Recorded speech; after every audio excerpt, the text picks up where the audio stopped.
Hey guys, welcome to my YouTube channel study with Dev Bhoomi. Friends, आज हम लोग इस वीडियो में डिस्कस करेंगे यूके ट्रिपल एससी के लिए सामान्य हिंदी का पार्ट 74। आज की वीडियो में आपको सामान्य हिंदी के 54 एमसीक्यूज़ देखने को मिलेंगे। ये सारे क्वेश्चन आपको हिंदी वर्णमाला से देखने को मिलेंगे, क्योंकि आपको पता है हिंदी वर्णमाला से 2 से 3 क्वेश्चन जो है वो हमेशा ही पूछे जाते हैं। वीडियो अच्छी लगती है तो वीडियो को लाइक करें, कमेंट करें, वीडियो को अपने दोस्तों के साथ ज़रूर शेयर करें। जैसा आपको पता है हिंदी की वीडियो आपको रेगुलर मिलती है, ठीक है। तो चलिए ज़्यादा टाइम ना ख़राब करते हुए वीडियो को शुरू करते हैं।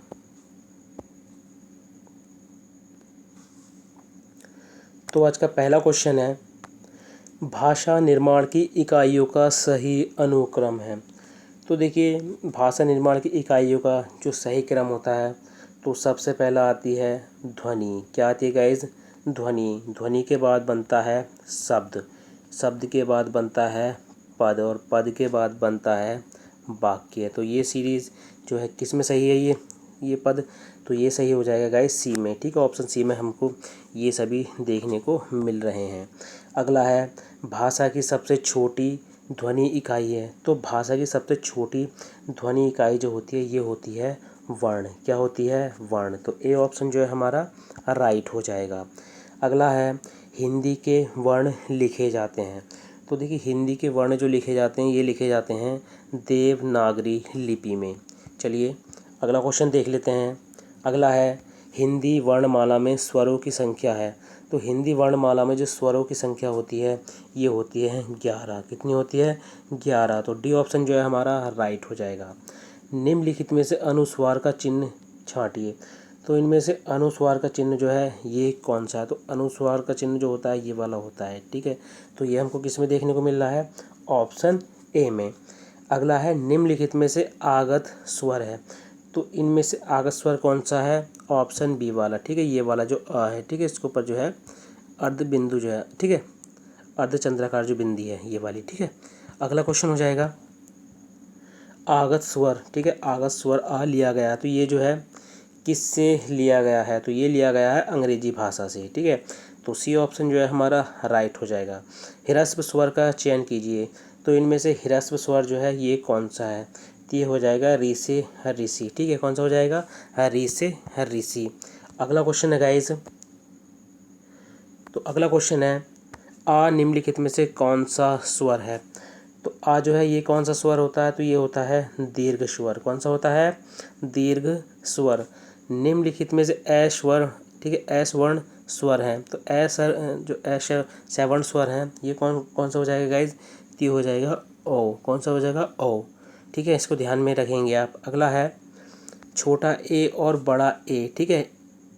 तो ये वर्ण जो है क्या कहलाते हैं? ठीक है, ए से एड़ी और ए से ऐनक वाला जो होता है ये, तो ये जो कहलाते हैं गाइज ये कहलाते हैं कंठीय तालव्य, ठीक है। कंठीय तालव्य कहलाते हैं। तो ऑप्शन डी जो है हमारा राइट हो जाएगा। अगला क्वेश्चन है, उच्चारण स्थान के आधार पर आ कौन सा स्वर है? तो उच्चारण स्थान के आधार पर बड़ा आ जो है ये कौन सा स्वर है? तो ये हो जाएगा गाइज कंठीय। क्या हो जाएगा? ये कंठीय। अनुनासिक स्वर का चयन कीजिए। तो अनुनासिक स्वर जो है ये कौन सा होता है? जिस पे चंद्र बिंदी लगी होती है, ठीक है गाइस, ये होता है अनुनासिक स्वर। जिन शब्दों के अंत में अ आता है उन्हें क्या कहा जाता है? तो उनको कहा जाता है अकारांत। क्या कहा जाता है? अकारांत। अगला है, निम्नलिखित में से कौन स्वर नहीं है?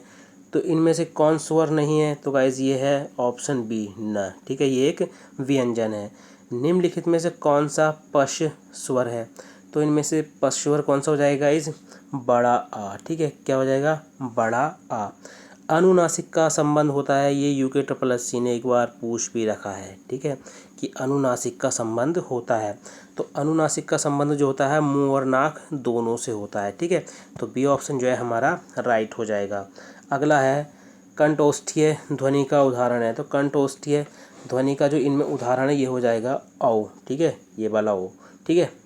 अगला है, निम्नलिखित में से आयोगवाह का चयन कीजिए। तो इसमें से आयोगवाह जो है ये कौन सा हो जाएगा गाइज? तो इसमें से ये सभी हो जाएंगे, ठीक है। उपरोक्त सभी हैं इसमें, ठीक है। उपयुक्त जो हैं सभी हैं। अगला क्वेश्चन है,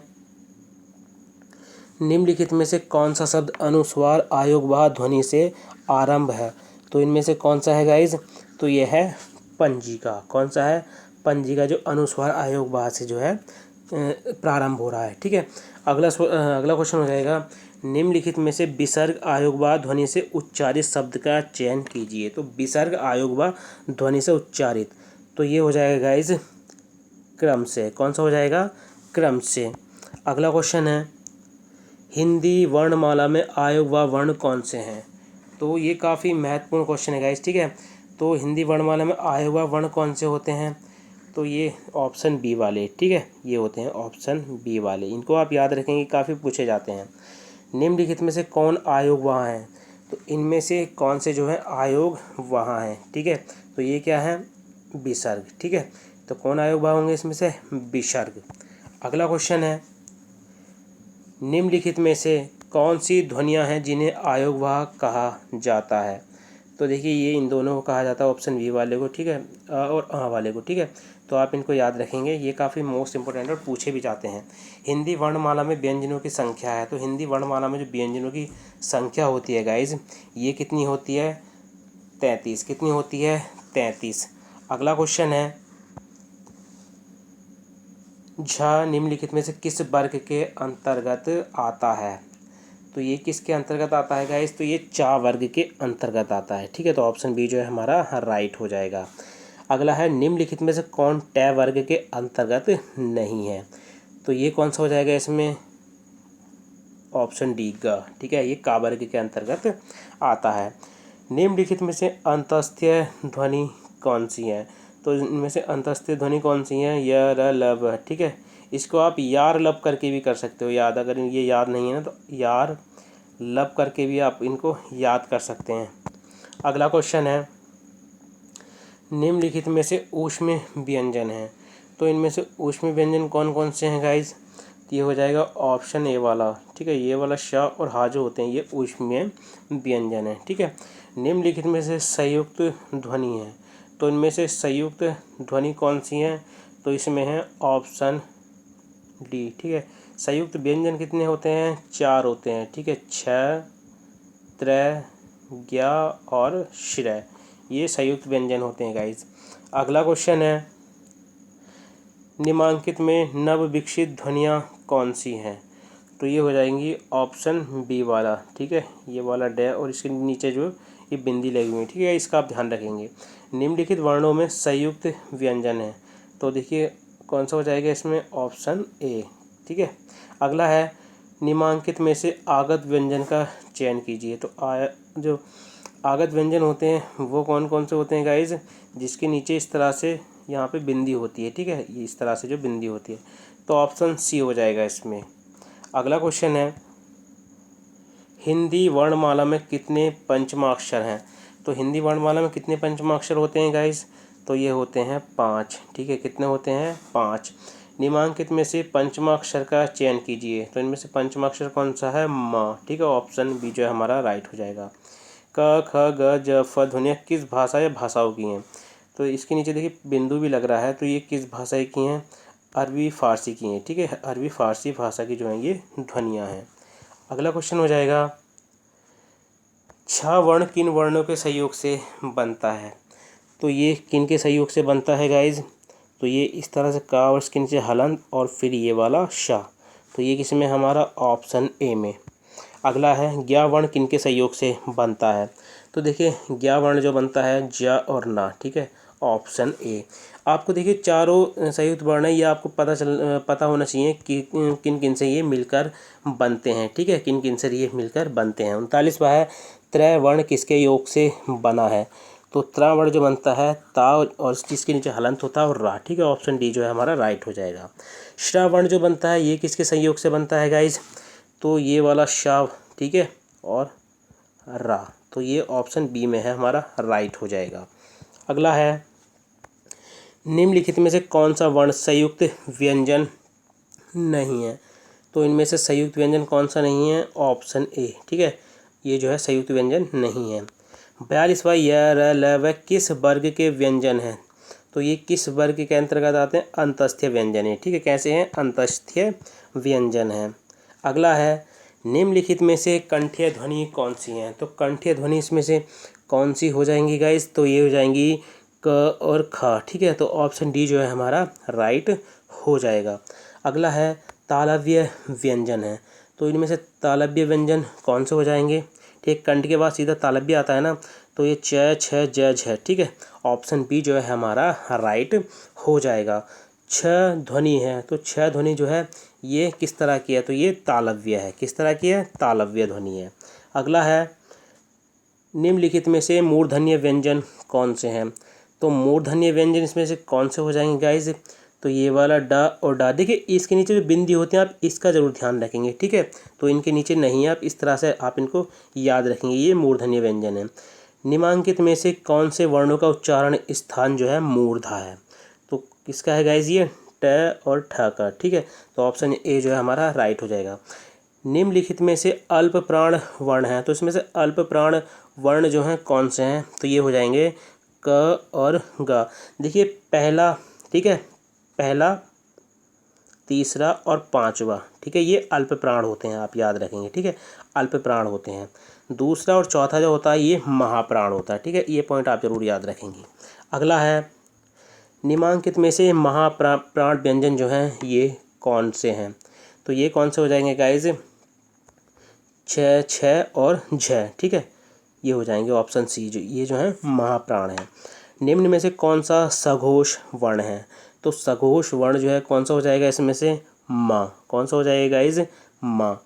ये पंचमा अक्षर भी है, इसको याद रखेंगे आप। निम्नलिखित में से अघोष वर्ण कौन सा है? तो इसमें से अघोष वर्ण कौन सा हो जाएगा? श। कौन सा हो जाएगा? श। अगला क्वेश्चन है श श श ह। ठीक है, तो ये कौन से व्यंजन है गाइज? तो इनको क्या कहा जाता है? संघर्षी व्यंजन। क्या कहा जाता है इनको? संघर्षी व्यंजन इनको कहा जाता है। नासिक्य व्यंजन कौन से होते हैं? ठीक है, तो नासिक्य व्यंजन जो होते हैं गाइज ये कौन से होते हैं? तो ये होते हैं वर्ग के पंचमा अक्षर। ठीक है, याद रखेंगे, वर्ग के जो पंचमा अक्षर होते हैं नासिक्य व्यंजन होते हैं। अगला है श्वास के अवरोध। ठीक है, जो सांस होती है हमारी, श्वास के अवरोध की प्रक्रिया के आधार पर ला कौन सा व्यंजन है? तो ला कौन सा व्यंजन हो जाएगा गाइज? तो ये हो जाएगा अंतस्थीय व्यंजन। क्या हो जाएगा? ये अंतस्थीय व्यंजन हो जाएगा। ठीक है, तो गाइज ये थे आज के 54 मोस्ट इम्पोर्टेंट क्वेश्चन जो किससे थे? वर्णमाला से। ठीक है, आपको पता है वर्णमाला से काफ़ी क्वेश्चन पूछे जाते हैं, तो वर्णमाला से आप याद रखेंगे कि वर्णमाला से, हिंदी वर्णमाला से जो है काफ़ी क्वेश्चन पूछे जाते हैं। तो हिंदी वर्णमाला से जो है ये आज के 54 क्वेश्चन थे। ठीक है गाइस, 54 क्वेश्चन थे, और आप इनको एक बार वीडियो को रिपीट करके भी देख सकते हैं, क्योंकि आपको यहाँ से पता है काफ़ी क्वेश्चन बन जाते हैं। ठीक है, अगर आपको वीडियो अच्छी लगी होगा इस तो वीडियो को लाइक करें, कमेंट करें, वीडियो को अपने दोस्तों के साथ ज़रूर शेयर करें।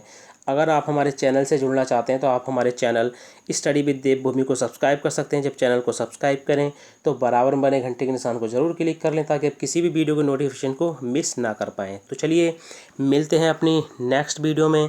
Thank you for watching.